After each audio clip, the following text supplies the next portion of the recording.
terus pikirannya. Jadi otak kamu tuh kamu diamkan terus.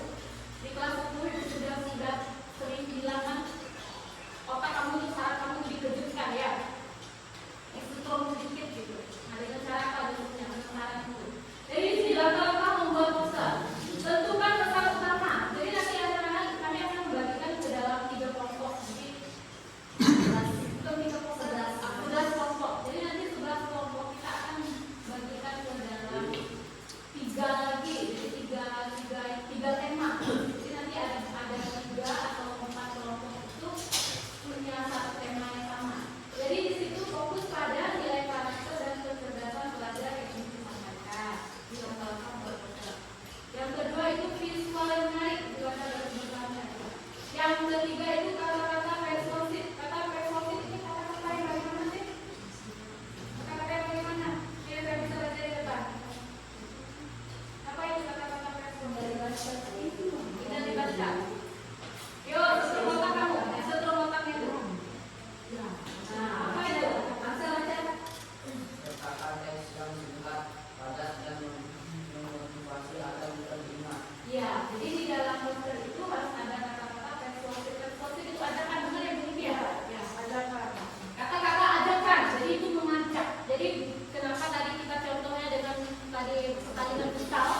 Jadi kalau orang biasanya mau bikin ada pertandingan futsal, dia bikin poster, artinya mengajak orang untuk ambil bagian.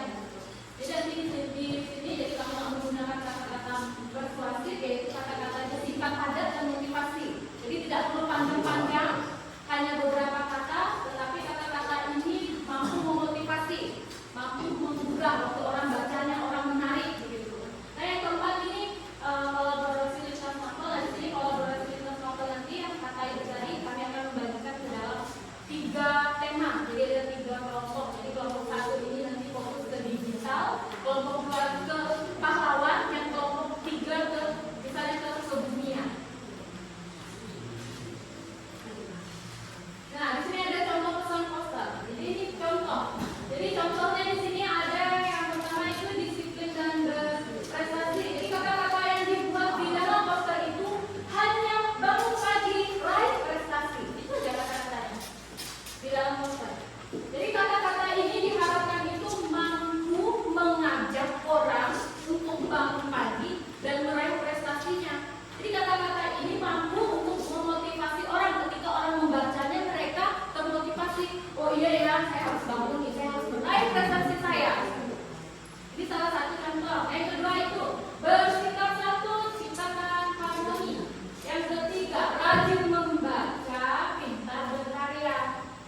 Kalau sekarang rajin buka HP, pintar berkarya, ya kan? Rajin buka AI, pintar berkarya. Ada kata-kata di bawahnya lagi, tergantung buka HP ngapain. Kalau main game udah susah lah itu. Ya, karena kamu tidak akan bisa jadi karakter game, betul kan? Betul nggak sih? Betul.